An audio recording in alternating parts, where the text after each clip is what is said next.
Hello blade enthusiasts, and welcome to Studio GDT's first Tameshigiri review. Originally this was going to be phase 3 of a 4-phase program, but due to some unforeseen events with the dojo that we train at, the Iaido portions being moved to phase 3 and the cutting portions being moved to phase 2. Bummer. But what I'd like to do is just give a brief rundown before we jump into the video of what to expect in these types of videos.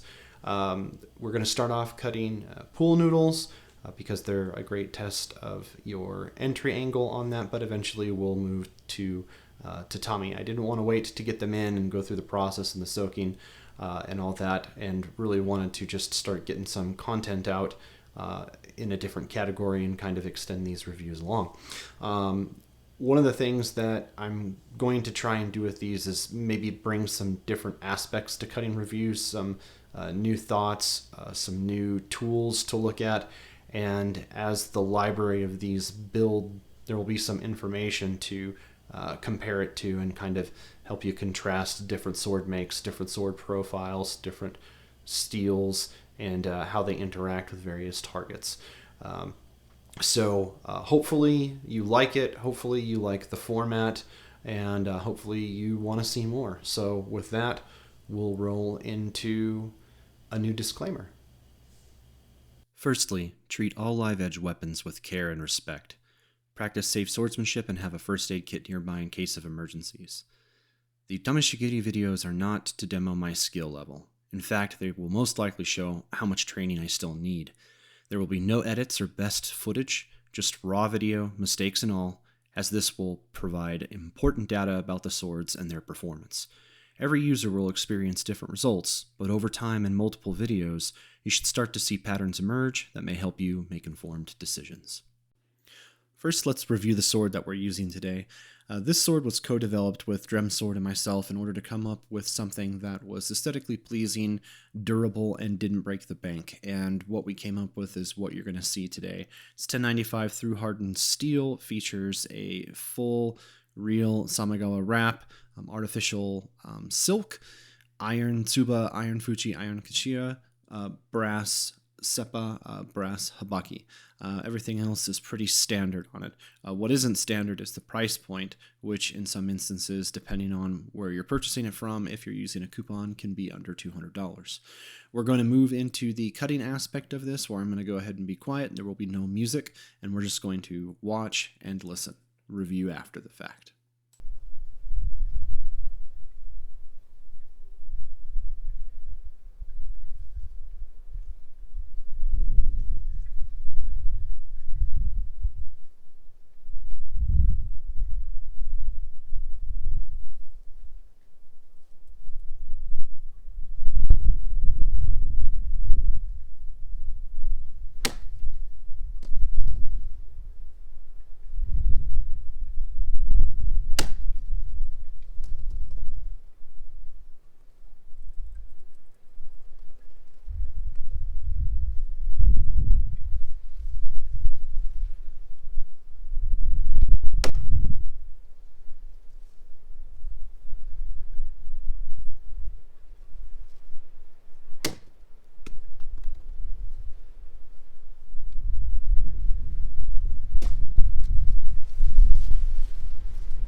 Now we can address the elephant in the room here, which is me totally biffing it on the stand with this poor cut.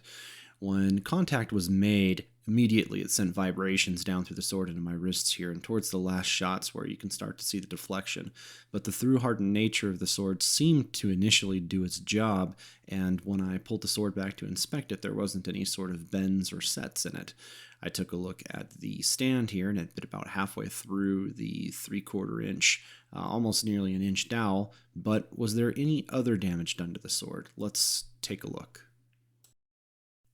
The Mikugi came out just as easily as they went in. There wasn't any sort of binding in place or shearing, so initially this is coming off as a good sign. And then we take a look at the Tsuka, and there isn't any cracks in it. It's not split. Everything looks fine. So far, so good. As we continue on down to the end here, and the Ito is still nice and tight. The Kashira is in place. It isn't loose at all. So far, so good. Now, how did this blade hold up? Prior to cutting with this sword, I was acutely aware that it didn't have a whole lot of Niku. Exactly how little is that? Well, if you take a look at these documents and how I measured it and then put it into perspective, you can see just how thin this sword really is. But then again, that's where the through-hardened nature of this 1095 super hard steel is supposed to come into play. So with this razor's edge here, how well did it truly stand up to just chopping into that dowel?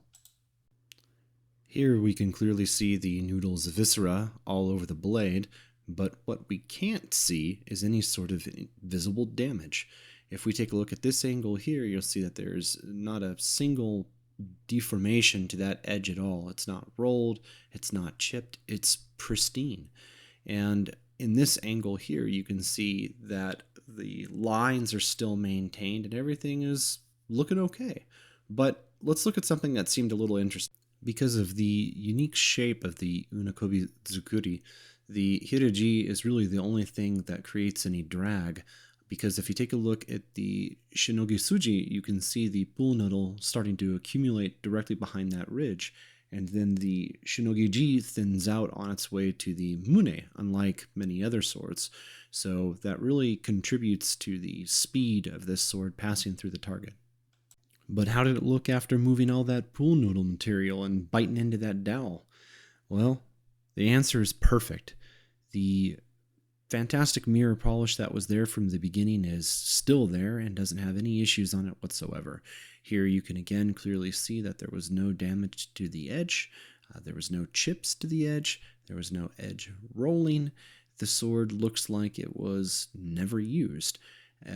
I'm now a firm believer that 1095 through hardened can definitely take a lot of things that are thrown at it. It'll be interesting when we test a similar sword to this in a higher grade steel. So what do you think? Did this sword accomplish everything that it set out to accomplish? Is it worth its cost of entry? Is it worth more than its cost of entry? How did it perform in a novice's hands? How do you feel it did against hitting that stand as hard as it did? Is this something that you think you'd like to add to your collection?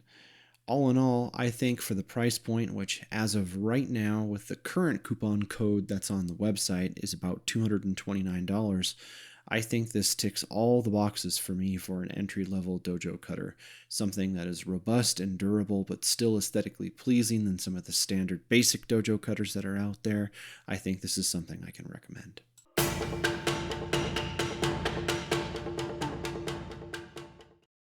Studio GDT reviews are made possible by the following sponsors: